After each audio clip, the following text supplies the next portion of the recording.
Father Darwin, mukhaon sa si Brad Sok, si Father Darwin si Tubag. Okay. Okay, Dre. Okay. Oh, dali pa si Brad, si Archie, kay gipabot gud din si kanang Father Darwin. Oh, di kaon sa. Di kaon sa laki. Kay lisod yun yung mukha mo surut mo tanang tawa ti kaon. Kay alanganin gyud, no? Oh. Takaon sa kasi yung pagkakaon, pangaon sa mo. Ha? Usa. Okay ra Father Darwin, pagkataon ni papakutan na Archie. Okay ko no, why problema? Pinanggagig kang Father Darwin, Brother Archie, na? Ay ganun, Brother Archie, kay kan ana magbong gid kagayan yung pagkaon. Kaon mo ta sa tong oras kay so dugdi. Okay, so mayong gabi sa tanan no. So karon nanargid si Father Darwin nga mapangutanan ako. Sige na may kita niya pero wala lang siya ka bantay sa kuwapod. Karon akong pangutana. Nagbasa kog Biblia, Padre. Akong tuhop sa akong kasing-kasing ang iyang napulo kasugo. Sa diyang nadiskubrihan ako, pag-adto na ko sa simbahan sa Panglao, diya sa katedral, nawa ang ikadawang sugo, diya sa Biblia. Nga nagingon, ayaw pagbuhat og larawan o Diyos, ni bisan unsang dagway sa larawan sa tawo, ilalom sa tubig, ibabaw sa langit, o dinis sa yuta. Ayaw pagyukbo ni bisan unsang Diyos, kay ako ang Ginoo nga inyong Diyos nga bubuan. Og silutan ko kantong nagbuhat ini lakip sa ikatulo ikaupat nga kaliwatan. Taas kayo apan nganong gikuha og dili man mabasahan, Padre, diya sa simbahan. Dili ba kini mo rason mga igsoon nga ang ato mga katiguangan tungod kay gikuha ang balaang kasuguan sa Ginoo, sila na nagluhod tungod kay wala na mabasa? Mao na akong pangutana, Padre. Nganong gikuha ninyo o giangkon pagina ninyo nga inyong gilangkat ang maong ikaduhang sugo? So ang pangutana, Padre, pwede ba mabalik na to mabutang diha sa tugkaran sa simbahan? Okay, tubag. Salamat kayo, Pastor.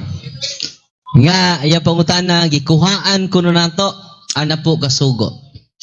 Wala ka na kuha Pastor, na langkob na sa unang sugo. Mabiton gitawag siya Diyos. Kay giisip nimo ang larawan nga mao ang imong Dios. Isaiah 44:16. Naghimo siya og usa ka rebulto, umingon siya, kini ang akong Dios. Ikaw ang akong Dios. Sa to pa, ang larawan giisip niya nga Dios. Nalangkob na siya sa unang sugo, Pastor. Unsa man ang unang sugo, ayaw kamo pagsimba og laing Dios. Kun ato nang ikaduha, Pastor, redundant na. Mo na nga wala ka na malaksi kay nga naman kabahin man sa unang sugo. Mo na nga gisumari kay kung ma-apil na, Pastor, 11 na, dili na po. 11 commandments na. Ay suway ko nog ihap, di ba na maunsi na. So gisumari sa simbahan og gikan man ni Moses sa unang katawhan. Sa unang sugo, Pastor, kung imong sabto na, apil na siya sa gidili. Kay ang larawan, giisip man nila nga Diyos. O kung sa man ang unang sugo, ako si Yahweh, ako lang ang Diyos. O ayaw na mo pagsimba o laing Diyos. Pastor, sabtang unang sugo, o naa ang tubag sa imong pangutana.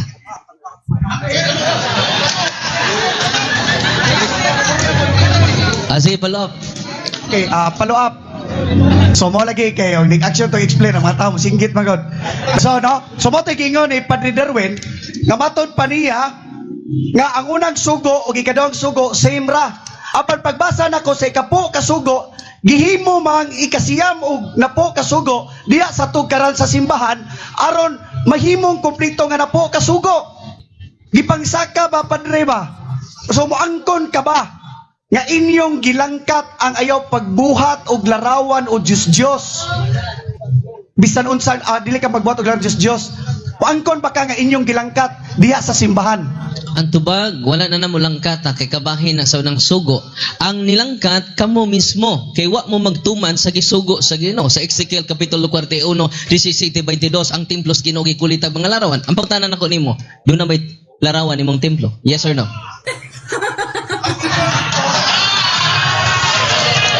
Di, ang pangutana ba, yes or no lang? Before ka explain, yes or no? Pero kisa may gisugo. Yes or no sa? Oh. Ang inyong templo, akong ipasabot. No, wala Ang may inyong larawan. templo, di, mangutana sa kunin mo. Ah. Ang inyong templo doon ay larawan? Wala. Wala may larawan. Suma sa Biblia, ang templo sa Ginoo doon ay larawan? Wala. O sa Old Testament pero gibungkag sa Dios. Naa, wala. Si Ezekiel ang gisugo.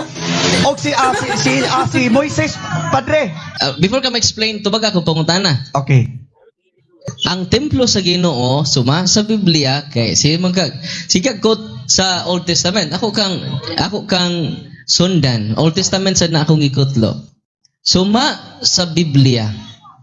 Anis ka tubag, yes or no akong gustong maabot mo, na-explain ko man. Ang templo sa Ginoo doon ay larawan, wala. Kani adto gibuhatan og Kadisa. Okay. Yes or no? Okay, yes na. Very good. Okay. Okay, so ika follow up. Mao na siya diha. Iyo follow up. Sila follow up ko. Wala. Di ba yung kag motubag kog yes. Yes tinuod. Pigilukop nila ang tibok bongbong pero gipaguba sa Dios. Okay. Sa babasa. Lagi pagguba sa Diyos. Ay, ingani lang. Ang templo sa Diyos. No. Ang Diyos mo'y nagpagguba sa templo niya. Ningon si Kristo. Sige. Okay, mabasa diha sa Mateo. Kining templuha pagagubon ko. Apan tulod sa tulo ka adlaw akong pagatukoron. Gibungkag tanan. Oh. Mangutana ko nimo. So, Kana nga teksto, ang iyang lawas ipasabot o ang templo? Templo tanan gibungkag. Ang- Sa Dios may igsoon. So which means may igsoon. Ato basahon. Okay. Ano sa teksto to? Ato basahon. Dili na lang basahon. Ato basahon. Alam sa Bradche. Atong basahon imong bersikulo. Gigamit. Pasara. Juan 2. Okay. Atong basahon. Kung tanaw tog lawas pa na. Naingon si pastor nga ang templo sa Dios may ipasabot. Sa Juan 2:19 ang basahon. Kay atong sakpan ni nga tinuod ba jud ang gisulti? Kay ingon ra ba si Brad Sok nga kinahanglan sa kamatuoran jud ta mo pasuka dili sa atong opinion. Si Jesus mi tubag ug mingon kanila, gub-an ninyo kining templo ug sa katulong adlaw ako kining patindugon. Busa mga Hudiyo mingon, kapatan ug unom katuig ang pagtukod nining templo.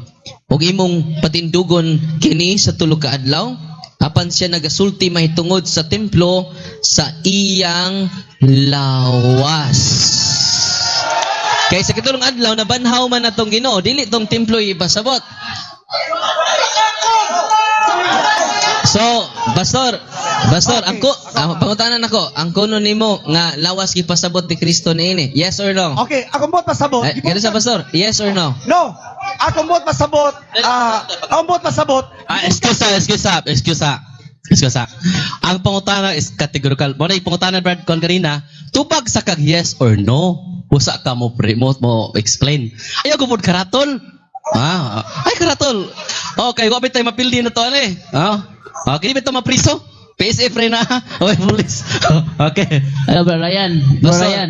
Kanang usang nga verse kaya ito ipakita sa screen. Asa ito ipakita? Usang nga verse.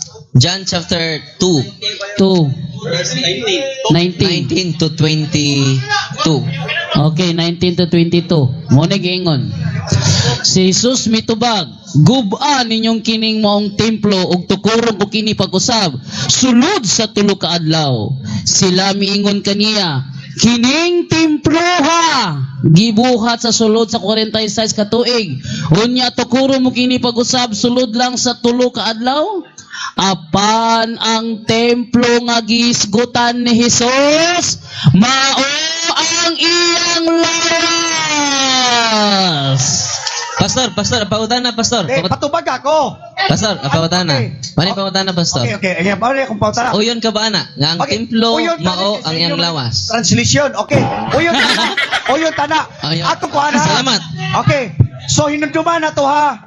Si Kristo namatay, gilansang dito sa cross, gidakdak, gipamtangan sa silot, Kabalo mo nga no maigsoon tungod sa mga gidakdak samahan ang silot. Kaya nga naman, okay, pangutana ko. Karon na, sa Deuteronomy 27:15, tinunglo ang tawo nga nagabuhat sa ribulto o sa larawan. O bisan pa, iya kining ampuan diha sa tago, kasuklam-suklam sa Dios. Karon mga padre, dili ba mo maluoy sa mga tao nga nagpadayon sila sa pagluhod sa batok sa kahoy? Nga impirno ang kapaingnan mga igsoon. Pangutana. Okay, pangutana. Niingon man diha mga igsoon diha sa Gipadayag 28. Apan ang mga talawan, ang mga wala magtuo, ang mga malaway, ang mga mamuno, ang mga makailiwason, ang mga mamamarang, ang mga nagsimbag, mga Diyos-Diyos, o ang tanang bakakon, itambog sa linaw nga kalayo, o asupre, o mao kadto ang ikaduhang kamatayon. Ang pangutana, si kinsang Diyos-Diyosa nga gitumbok diha sa Gipadayag sa Old Testament o sa New Testament, Mike Son. Ano pangutana nimo? Amo na pangutana. So dili maapil ang Katoliko ana kay wa man tay Dios. Wa man ta mag-isip ni Maria nga Dios nato. Ang larawan ni Maria wa nato isipang nga Dios. Pero pastor, para nimo si Maria kining larawan ni Maria Dios dili. Yes. Aw ito dunay Dios. Yes. Diyos ay son. Kay ikaw may nag-isip sa among larawan nga Dios. Therefore, ikaw makaluluoy base sa teksto nga imong gikutlo. No. Dili. Kung makalusot man mo karon sa tubangan sa kadaghanan sa mga tao, apan sa ikaduhang kag kinabuhi, pagkahukman ka mo sa Dios, dili mo makasulod mga igsoon sa langit. Moto pangutana, ibanin ninyo. Okay, Brother Archie. Okay, Brother Archie. Kaon na lagi. Sumunta. Lagi na pagkakaon. Bitaw. Ulit mo kaon. Kanang lain mong utana. So ayan po mga peers, sanay kapupulatan po natin ito ng aral at kung nagustuhan niyo po ito, please like and share, ibahagi po natin sa mga kakilala po natin and please don't forget to follow and subscribe po ng ating YouTube channel, Mr. Curious Catholic. Muli po, this is Mr. Curious Catholic, kasama po ninyo sa pagtatanggol ng ating simbahan. Pro Deo et Ecclesia. Sa Diyos po ang lahat ng kapurian. Hello mga kapatid. Follow and subscribe. Mr. Curious Catholic, marami tayong matutunan. Mapupuno po yung ating isipan sa mga katotohanan. Dahil ang katotohanan na magbigay sa atin ng tunay na kalayaan. God bless. Hello mga kapatid, inanyayahan namin kayo, huwag niyong kalimutan mag-subscribe sa kay Bro Dance Oberio, Mr. Curious Catholic. Marami kayong matutunan sa pamamagitan ng pagsubaybay niyan sa pagsagot sa pananampalataya na inaatake ng ating mga kapatid sa iba. Yung pananampalataya, and they are not only attacking the teachings of the Catholic Church, but proselytizing the good numbers of the Catholic. At sa pamamagitan sa pagsulotin niyo nitong Mr. Curious Catholic, Facebook page and YouTube channel, dami ninyong matutunan. Isabuhay natin ang ating matutunan. Pro Deo et Ecclesia.